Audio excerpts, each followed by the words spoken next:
सम्मानित नागरिकों नमस्कार। मैं प्रवीण मिश्रा आज आ पहुंचा हूं कपिल विहार पीतमपुरा में और आज मुलाकात हो रही है आदरणीय वीना गुप्ता मैडम से। नमस्कार मैम। नमस्कार सर। बहुत समय में ये देखा जाता है कि घर में माइक्रो ग्रीन्स उगाने की लोग प्रैक्टिस करते हैं और उनमें से वीना मैडम भी हैं। तो क्या रहा इनके प्रैक्टिस करने का रिजल्ट, एक बार इन्हीं से जानते हैं और फिर हम लोग आज चलेंगे माइक्रो ग्रीन्स को घर में आसानी से उगाने की तरकीब को सीखने के लिए, क्योंकि आज मैं पहुंचा हूं होम ट्रेनिंग में और आज माइक्रो ग्रीन्स की होम ट्रेनिंग दी जा रही है। तो कैसा रहा आपका एक्सपीरियंस, ये थोड़ा शेयर कीजिए। जी सर, आपसे जो भी ट्रेनिंग के समय आप बताते हैं माइक्रो ग्रीन्स के बारे में, वो मैं कोशिश करती हूँ। और उसमें जो जो चीज़ें आप बताते हैं माइक्रो ग्रीन्स उगाने के विषय में, मिट्टी मिक्स के बारे में और बीज स्प्रेड करने के बारे में, और तो उसमें दो पत्ती आने तक जो भी माइक्रो ग्रीन्स का प्रोसेस है, उसमें मैं कुछ कुछ सफल हूँ। मैं सोच रही हूँ आपसे दोबारा से समझूं और फिर उसको उगाऊं, क्योंकि आपने बताया है कि जो फल सब्जियां या जो भी हमारे खाद्य पदार्थ होते हैं माइक्रो ग्रीन्स में, उससे ज़्यादा, कहीं गुना ज़्यादा प्रोटीन और विटामिन होते हैं। बिल्कुल बिल्कुल, पोषक तत्व है। और आज जानते हैं हम लोग कि माइक्रो ग्रीन्स को आखिर घर में किस तरह से उगाई जाए, क्योंकि जब आप उगाकर सफल हो जाएंगे तो आप और भी लोगों को प्रेरित कर सकते हैं। तो आइए सीखते हैं आज के इस टॉपिक को। बहुत समय में देखा जाता है कि जैसे गार्डनिंग की जो ट्रेनिंग है, इस ट्रेनिंग को लेने के बाद भी सफलतापूर्वक सबसे पहली जो शुरुआत है वो माइक्रो ग्रीन से करनी चाहिए। तो आपका भी गार्डनिंग का एक्सपीरियंस अपना रहा है, तो आज हम लोग बात कर रहे हैं माइक्रो ग्रीन्स को उगाने की तरकीब के ऊपर में। जी। तो माइक्रो ग्रीन्स उगाने के लिए थोड़ा सा बैकग्राउंड देना जरूरी है कि माइक्रो ग्रीन्स है क्या। सबसे पहले समझें कि दो पत्तों का जो सबसे नन्हा पौधा है, उस पौधे में बहुत ही ज़्यादा पोषक तत्व है। और ये जो खाने वाले पौधे होते हैं हमारे पास, जैसे हम बात करें सामान्य तौर पर, तो ये हरी पत्तीदार सब्जियों से आप शुरू कर सकते हैं। इसके साथ साथ बहुत सारे ऐसे औषधीय गुण वाले भी पौधे होते हैं जिनको खाई जा सकती है, तो उनको भी हम माइक्रो ग्रीन्स में शामिल करते हैं। बाद में आगे जैसे जैसे क्लास बढ़ेगी हम लोग और भी बातचीत करेंगे, लेकिन आज बात हो रही है कि माइक्रो ग्रीन्स की शुरुआत आखिर कैसे की जाए। तो आज ट्रेनिंग में हम लोग पहुंच गए हैं कपिल विहार, जो कि पीतमपुरा में है, और आप देख रहे हैं वीना मैडम के साथ हम लोग की ट्रेनिंग आज की जा रही है। ठीक है जी सर। तो क्या प्रश्न रहता है जैसे गार्डनिंग के बारे में या माइक्रो ग्रीन्स के बारे में, जैसे आज ट्रेनिंग हो रही है, तो आपके मन में क्या क्या प्रश्न है, बताइए। सबसे पहले तो यही प्रश्न रहता है कि उसका मीडिया क्या होना चाहिए, जी जी। कि हम किस तरह से माइक्रो ग्रीन के सीड्स किस मीडिया में डालें या किस तरह के मिट्टी में डालें, तो उससे जिससे कि अच्छे रिजल्ट्स आए। बिल्कुल सही है। पहला प्रश्न तो हमारा यही तो होता चलिए है। आज पहले प्रश्न को पहले हल करते हैं। ठीक है सर। सबसे पहले जानना जरूरी है कि जो ग्रोइंग मीडिया है ये अलग अलग पौधों के लिए अलग अलग है, लेकिन हम लोग यहाँ पर जो प्रयोग कर रहे हैं वो ये प्रयोग है कि हमारे पास ज़्यादा किसी भी तरह का कंटामिनेशन ना हो, किसी तरह का दूषित वातावरण से कोई चीज़ ना आए और ना डेवलप हो पाए। इसके लिए ज़रूरी होता है कि हम साफ़ सुथरा और बढ़िया एक मीडिया को लें। तो कोकोपीट है, ये क्वायर का होता है। कोकोपीट आपने नाम सुना होगा, ये नारियल का बुरादा है और नारियल के बुरादे को एक ब्रिक फॉर्म में आता है। तो उसे यदि हम लोग पानी में भिंगा कर रखते हैं, फिर एक दो बार अच्छे से धो लेते हैं, फिर सुखा लेते हैं और फिर प्रयोग करते हैं माइक्रो ग्रीन्स को उगाने के लिए या पौधों को उगाने के लिए। तो आज संदर्भ है माइक्रो ग्रीन्स को उगाने का। लेकिन यहाँ एक बात और जानना जरूरी है आपके लिए भी प्लस दर्शकों के लिए भी, कि यदि हमने माइक्रो ग्रीन्स उगाने के लिए या पौधों को उगाने के लिए जो हमारे पास कोकोपीट है, इसे यदि हम थोड़ा ज्यादा पुराना बना दें, पुराना का मीनिंग होगा कि धोकर सुखाकर 2 महीना 3 महीना 1 महीना कम से कम, जी, तो ये ज्यादा अच्छा रिजल्ट देगा। ठीक है और सर। पौधे आपके हेल्दी होंगे और अच्छे चलेंगे। ठीक है ये हम सर। लोगों ने अपने प्रयोग में देखे हैं। तो कोकोपीट से संबंधित प्रश्न सॉल्व हो गया। ठीक है सर। ठीक है, अब बात होती है कि जो हम लोग स्टार्ट करते हैं तो और क्या चैलेंज आ सकता है। तो एक बार एक क्वेश्चन और लेते हैं, फिर आगे बढ़ते हैं इस पूरी तरकीब को सीखने के लिए। और क्या मन में आपके प्रश्न चल रहे हैं, ये भी थोड़ा बताइए। यही जैसे कि मतलब अगर हमने ठीक से उसका ग्रोइंग मीडिया को सेट नहीं किया तो फंगस आने के चांसेस रहते हैं। तो फंगस वो सफ़ेद सफ़ेद दिखाई देने लगती है सरफेस पर, तो लगता है कि पता नहीं ये अब हेल्दी है कि नहीं है, माइक्रोग्रीन्स अब हम डायरेक्ट इसको खाएंगे, पता नहीं ये ठीक है कि नहीं है। तो ये सवाल हमेशा मन में बना जी, रहता जी, है। बिल्कुल सही है। नहीं क्वेश्चन बिल्कुल जायज़ है और देखिए यहाँ पर जानना ज़रूरी होगा कि माइक्रोग्रीन्स उगाने के लिए यदि हम लोग सेफ अच्छे तरीके से साफ-सुथरा करके यदि ये सारी चीज़ों को उगाएँगे तो माइक्रोग्रीन्स अच्छे से उग जाएगा। फंगस से बचाव के लिए ज़रूरी होगा कि कुछ एक तरकीब को फ़ॉलो करें, लेकिन इससे पहले एक चीज़ और जानना ज़रूरी है कि हम लोग किस मौसम में माइक्रोग्रीन्स को ना उगाएँ। तो बारिश का मौसम होता है जब फंगल वायरल इम्पैक्ट का बहुत ज़्यादा असर होता है, वातावरण में नमी ज़्यादा बनी होती है, तो उस समय में माइक्रोग्रीन्स को उगाने से बचें और साथ में माइक्रोग्रीन्स को खाने से भी बचें, क्योंकि जो बारिश का समय होता है इसमें ग्रीन वेजिटेबल्स या ग्रीन पत्ते को खाना वर्जित होता है। तो आप भी यदि ऐसा करेंगे तो स्वास्थ्य के हिसाब से भी ये सही रहेगा। ठीक तो है सर। अवॉइड करना है जब जुलाई से लेके सितंबर मिड तक ठीक है सर। माइक्रोग्रीन्स को ज़्यादा प्रयोग में नहीं लाना है, उगाना नहीं है, खाना भी नहीं है। जी सर। थोड़ा अवॉइड कर सकते हैं, ठीक है? ठीक है सर। तो बाकी और जानते हैं फंगल वायरल को कैसे हम लोग शुरुआती दौर से ही कैसे सही कर सकते हैं।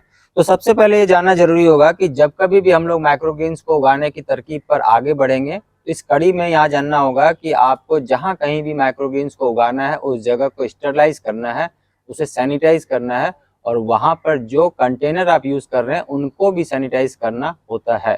सैनिटाइज करने का जो तरीका है वो हम लोग अलग अलग तरीके से करते हैं, लेकिन यहाँ पर सामान्य तरीके से यदि बात की जाए तो आप बायो एंजाइम के घोल से भी कंटेनर को सैनिटाइज कर सकते हैं। इसके साथ साथ जो कोकोपीट है इसे भी अच्छे से धोकर ऊंचाई वाले जगह में इस तरह का कोई झरना हो, इस झरने में ऐसे रखकर पानी को निकाल दें और जब ये भुरभुरा इस टाइप का बन जाए तो आप समझिए कि ये यूज प्रयोग करने के लायक बन चुका है। तो ये तो जरूर से कर लें। इसके बाद ये ध्यान रखेंगे कि बोरी में भरकर इस तरह के माइक्रोग्रीन्स के लिए प्रयोग की जाने वाली कोकोपीट को न रखें। आप हवादार मौसम में रखेंगे तो फंगस आने का चांस कम हो जाएगा। इसके बावजूद भी फंगस को प्रिवेंट करने के लिए हम लोग करते हैं कि जो भी कंटेनर आप लेंगे इस कंटेनर को भी आप सैनिटाइज कर लें। सैनिटाइज करने का तरीका होगा कि कम से कम 1 लीटर पानी में 20-25 ml तक घर का सिरका या खट्टे फलों का बायो एंजाइम डालकर इस कंटेनर को भी उसमें डिप कर दें, निकाल कर धूप में सुखा दें और उसके बाद प्रयोग करें। अब बात आती है कि फंगल इम्पैक्ट को और कैसे कम किया जा सकता है। तो जो सॉइल मिक्स मीडिया हम लोग लेते हैं, खास करके जब कोकोपीट की बात हो रही है, जी। तो कोकोपीट में हम लोग यहाँ मिला देते हैं ट्राइकोडर्मा। ठीक है जी। ट्राइकोडर्मा अपने आप में फंगिसाइड है और ये बायो फंगिसाइड है और ये बायो फंगिसाइड जो मीडिया है इसमें लगने वाले या इसमें पहले से मौजूद रहने वाले फंगस को ओवरकम करता है। उस फंगस के ऊपर एक कोटिंग बनाता है और उस कोटिंग बनाने से जो शत्रु फंगस है उसकी इम्यूनिटी को वीक करता है और फंगस को डेवलप होने से रोकता है और ये हमारे लिए फायदे वाला फंगस होता है। नेचर बेस्ड है, क्योंकि इनका भी सोर्स नेचर है, तो ये फंगस हमारे लिए मित्र फंगस के जैसा काम करता है। तो आप ट्राइकोडर्मा का भी प्रयोग कर सकते हैं। तो यहाँ तक का तो बेसिक क्लियर है। जी सर। यहाँ तक कोई डाउट नहीं है। जी कोई नहीं। प्रश्न आ रहा हो तो आप पूछ सकते हैं। नहीं सर। क्लियर है जी क्लियर कि है। शुरुआत में हम लोगों को क्या करना है। तो यहाँ पर हो गया सैनिटाइजेशन करने जी। का, जी। इसके बाद फंगस को फ्री करने का, जी। कोकोपीट तैयार करने का जी। और अब हम चलेंगे कि माइक्रोग्रीन्स को कैसे लगाई जाएगी। बाई चांस किसी के पास ट्राइकोडर्मा नहीं है तो वो फिर क्या यूज कर सकता हाँ, है? उस जगह कई बारी में नहीं होता, मार्केट से बिल्कुल अवेलेबल नहीं होता। ठीक है, अच्छा प्रश्न है। तो हम लोगों ने अपने विधा में यूज किया हुआ है कि वहां पर आप हल्दी डाल सकते हैं उस कंडीशन में जब आपके पास ट्राइकोडर्मा उपलब्ध ना हो या घरेलू तरीके से आप माइक्रोग्रीन्स को घर में उगाना चाह रहे हैं। जी। फिर भी बारिश के समय में ये बार बार ही बोली जा रही है, बताई जा रही है कि आप बारिश के समय में माइक्रोग्रीन्स को उगाने से थोड़ा बचें, थोड़ा परहेज करें। जी ठीक है, यहाँ तक जी कोई सर। डाउट नहीं है। नहीं कोई आगे डाउट बढ़ें नहीं। जी अगले सर। चरण में। जी सर। तो आइए चलते हैं अगले चरण में और क्या कुछ किया जाएगा और इसे कैसे लगाएंगे इस तकनीक को सीखने के लिए। माइक्रोग्रीन्स को उगाने के लिए आप छोटे से छोटे बर्तन की भी शुरुआत कर सकते हैं और इसके साथ साथ आप देखेंगे इस तरह का फूड कंटेनर जो फूड ग्रेड है इनका भी आप प्रयोग कर सकते हैं। इवन कि इस तरह का जो कंटेनर है इनको भी ले सकते हैं, लेकिन ये ध्यान रखेंगे कि प्रैक्टिस के लिए जो कुछ भी लें, लेकिन जब आपको खाना हो, यूज़ करना हो तो आप फूड ग्रेड की क्वालिटी को लेंगे तो ये ज़्यादा अच्छा रहेगा और ये ज़रूर से कर लेंगे। तो सैनिटाइज करने के बाद हम लोग जी। जो मीडिया है इस मीडिया को डालते हैं। ठीक है सर।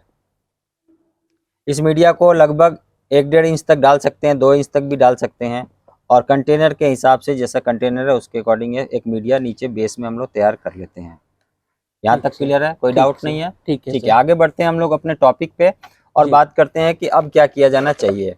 तो ये ध्यान रखेंगे कि जब कभी भी माइक्रोग्रीन्स को उगाना हो, यदि कोई ऐसा आपके पास बीज है जिसको जर्मिनेट होने में टाइम लगता हो, तो सामान्य वो 3 से 6 घंटे तक इनको भिगो दें। यदि बारिश का समय है तो ये ना भिगोएंगे तब भी थोड़ा टाइम लेगा, लेकिन आप यदि भिगो देंगे थोड़ा जल्दी और अच्छे से उग जाएगा। तो यहाँ पर बात हो रही है कि इस बीज को ऐसे पानी में से पानी छान लीजिए, और ये छानने के बाद इनको, पानी को निकल जाने के बाद अब हम लोग इसका एक और प्रयोग करेंगे, उस प्रयोग को देखते हैं। सबसे पहले इस तरह का कोकोपीट लिया जाना चाहिए। कोकोपीट 1-2 मुट्ठी लेने के बाद इस बीज को इस कोकोपीट में मिला दिया जाना चाहिए। बीज को पानी निकालने के बाद जो छान दिया है उसमें से ये निकाल दिया है, ठीक है। अब यहाँ पर बात हो रही है कि हम लोग फंगस के लिए जो बात कर रहे थे, इस फंगस को रोकने के लिए हम लोग यहाँ मिलाते हैं ट्राइकोडर्मा। तो ट्राइकोडर्मा भी है 1 से 2 ग्राम 1 किलो पूरा एक सॉइल मिक्स मीडिया जो हम लोग बनाते हैं, इस मीडिया में डाला जाना चाहिए। तो आप यहाँ पर ले सकते हैं बस चुटकी भर ट्राइकोडर्मा। ट्राइकोडर्मा मिलाने से ये फंगस को रोकथाम करता है, प्रिवेंटिव हो जाता है, और यहाँ से आपके पौधे के उगने की जो जर्नी है वो सुरक्षित होकर चलने शुरू हो जाती है। एक और जहाँ जो पॉट है उसे सैनिटाइज कर दिया गया है, वहीं दूसरी ओर जो हमारे पास बीज हैं उन बीज में भी ये कोटिंग लग जाए, तो जिससे कि बीज के जर्मिनेट होने में यदि कोई फंगस, कोई दुविधा आ रही हो तो वहाँ से ये सही निकल कर चलने लगे। और अगले चरण में देखते हैं इसे स्प्रेड किए जाना। तो आप फैलाइए मैडम, जी सर। एक बार इसमें डालिए। बीजारोपण के समय में ये ध्यान रखेंगे कि यदि आप पौधों के साथ जुड़ाव है तो जिस भी ज्ञान को आप मानते हो तो अपने आराध्य का ध्यान करके बीजारोपण कर दीजिए। और बीजारोपण करने के साथ ही आप देखेंगे कि एक पॉजिटिव वाइब्स इसके साथ शुरू हो जाती सारा है। डाल दूं ना सर? सारा डाल दीजिए, हाँ ठीक है, बहुत ही बढ़िया। तो बीजारोपण आपके हाथों करवाया है तो थोड़ा लगाव भी शुरुआत से ही आपके साथ चलेगा, पौधों का भी सेंटीमेंट जुड़ा रहेगा, और देखभाल भी जब आप करेंगे तो आप देखेंगे कि पौधे भी काफ़ी अच्छे से चल रहे हैं। तो बहुत ही अच्छा है, यहाँ तक की जर्नी हम लोगों ने देख लिया, कंप्लीट यहाँ तक का कर लिया है। अब हम लोग चलते हैं इस बीज को ढकने के लिए। तो आप इस बीज को ऐसे ढक सकते हैं, ठीक है, क्लियर है? जी सर। क्योंकि बीज जब 3 गुना गहराई में जाकर सेट हो जाते हैं उसके बाद जर्मिनेशन का समय निकलता है, और जर्मिनेशन के साथ साथ ही यहाँ हम लोग अगले चरण में अब आपसे आएंगे कि इससे और क्या करना है। तो आइए चलते हैं अब अगले चरण में। माइक्रोग्रेन्स की ट्रेनिंग में आज आपने बहुत कुछ सीखा होगा, और उम्मीद है कि आपको भी ये ट्रेनिंग अच्छी लगी होगी। जी सर। तो अब हम लोग चलते हैं कि माइक्रोग्रेन्स में और क्या कुछ करना चाहिए। जब कभी भी हम लोग बीज डाल देते हैं तो बीज डालने के बाद इस बीज को ऊपर से ढकना जरूरी है। कोकोपीट से आप ढक सकते हैं, और ढकने के बाद इस तरह से दबाव बनाया जा सकता है। यदि आप दबाव नहीं बनाएंगे तो बीज के जमने का जो समय है वो बढ़ सकता है, और साथ में जर्मिनेशन पर भी बहुत ही असर पड़ेगा। तो हम लोग ये ध्यान रखते हैं कि दबाव बना दिया तो अब ये चलने की प्रक्रिया में आ गया है। यहाँ तक की जर्नी काफ़ी सुखद हो, इसलिए हम लोग कोशिश करते हैं कि ये सारी तरकीब हर घर तक पहुंचाई जाए, जी जिसमें सर। घर में जो बीमारियां फैल रही है तो ये माइक्रोग्रीन्स उगाकर भी आप शुरुआती दौर में अपनी बीमारियों को कंट्रोल कर सकते हैं। साथ में एक अच्छी आदत लगेगी, आप पौधों से जुड़ेंगे, आप नेचर से जुड़ेंगे, आप प्रकृति से जुड़ेंगे, और आप जब पौधों के सानिध्य में आ जाएंगे तो आप देखेंगे कि आपके जीवन में भी व्यापक परिवर्तन आ चुका है। तो ऐसा ही उम्मीद करते हैं, लेकिन अभी एक और चीज़ इसमें डालना है जो कि है पानी। पानी जरूरी है, तो हम लोग ये ध्यान रखेंगे कि मौसम के अनुसार इसमें पानी डाला जाए। हालांकि अभी बरसात का समय है तो इस तरह से फव्वारा विधि से हम लोग यहाँ पानी डालते हैं, और इस तरह से फव्वारा से पानी डालकर शुरुआत कर देते हैं। गर्मियों में पानी डालने की जो तरकीब है वो अलग होगी। गर्मियों में आप पानी ऊपर से जितना ज़्यादा से ज़्यादा हो सके पहली बार में आप डाल सकते हैं, और इसके बाद जब ऊपर ये ड्राई होने लगे तो आप कोशिश करेंगे कि ऊपर से पानी ना डाला जाए। नीचे एक बड़ा सा टब लेना है, टब में आधा 1 इंच पानी डालना है, और उसमें इस टब को रख देना है। फिर ये पूरा ऊपर तक मॉइस्ट हो जाएगा, निकाल कर ऊपर में ऊंचाई पर रख देना है, और ऐसा एक बार शायद ज़रूरत लगेगी जब इसके जर्मिनेशन का समय आएगा। उम्मीद है ये ट्रेनिंग अच्छी लग रही होगी और आपको भी अच्छी लग रही है। जी, गर्मियों में मतलब नीचे पानी होना चाहिए गर्मियों जिससे में कि मॉइस्चर बना रहे। हाँ, नीचे से पानी डाल देंगे, ये जी, अपने आप पानी को सक पानी कर लेगा। ठीक है। जितनी जरूरत होगी पानी ले लिया, जी सर, फिर हम निकाल कर रख देंगे। ठीक है। ज्यादा बार बार पानी न डालेंगे, यदि ज्यादा बार बार पानी डाला तो जो माइक्रोग्रीन्स के पौधे उगने के बाद लेगी होकर वो गिर गिर जाएंगे, जाएंगे। और ऊपर ठीक से है, पानी डालेंगे तो भी लेगी होकर गिर जाएंगे। ठीक है ठीक सर। है ना? पानी तो का विशेष ध्यान रखना है। पानी का विशेष ध्यान रखेंगे। बारिश के समय में यदि आप पानी ना भी डाल रहे हो तो भी अपने आप उग जाएगा, क्योंकि मॉइस्चर और ह्यूमिडिटी बनी मॉइस्चर होती है। ठीक है, लेकिन हम लोग यहाँ पर एक तरकीब बता रहे हैं कि बारिश में माइक्रोग्रीन्स उगाने से परहेज करें। ठीक है सर। तो आपको बहुत बधाई। जी सर, उम्मीद है ये ट्रेनिंग आपको पसंद आई होगी और जी आप सर, भी उगाएंगे और आप सफल जी हो सर, जाएंगे। जी ठीक है? सर, जी सर। माइक्रोग्रीन से रिलेटेड आपका भी कोई प्रश्न है तो आप लिख भेज सकते हैं, कमेंट कर सकते हैं, और ये वीडियो यदि अच्छा लगा हो तो अपने आसपास के लोगों को आप बता सकते हैं कि ये तरकीब माइक्रोग्रीन्स के लिए कितना अच्छा है। लेकिन हम लोग एक और जानकारी दे रहे हैं कि आप माइक्रोग्रीन्स को उगाने के लिए मौसम का विशेष ध्यान रखें। तो अभी के समय में जब सर्दियों की शुरुआत हो रही है, आप माइक्रोग्रीन्स में जो कुछ भी लीफी वेजिटेबल्स हैं, हरी पत्तेदार सब्जियां हैं जो उगाई जानी है, उन सभी को माइक्रोग्रीन्स के फॉर्मेट में आप उगा सकते हैं। ये ध्यान रखेंगे कि जो खाने वाली खाद्य पत्ते होते हैं उन्हीं को माइक्रोग्रीन्स की श्रेणी में आप शामिल करेंगे। उम्मीद है आज की जानकारी आप सभी को अच्छी लगी होगी, और विशेष रूप से वीना मैडम का भी हम धन्यवाद करते हैं। आपको कैसा लगा आज का जानकारी, ये भी बताइए। जी सर, अब लग रहा है कि आपसे सीखने के बाद मैं बिल्कुल सफल हो जाऊंगी और अपने घर में अपने और नॉर्मल खानों के साथ-साथ इसको नाश्ते में और सब्जियों में गार्निश करने में मुझे अच्छा लगेगा, और मैं अपनी फैमिली की हेल्थ की रक्षा माइक्रोग्रीन्स के थ्रू कर पाऊंगी और मैं अब उगाने में सफल भी हो जाऊंगी। बहुत बढ़िया। तो आपका विशेष धन्यवाद। जी सर, आज आपने बुलाया और होम ट्रेनिंग में हम लोग माइक्रोग्रीन्स के बारे में आज जी चर्चा सर, कर रहे हैं। जी सर। पुनः मिलेंगे नई जानकारी के साथ, तब तक बहुत ध्यान से रहिएगा। Thank you very much, take care और नमस्कार। नमस्कार।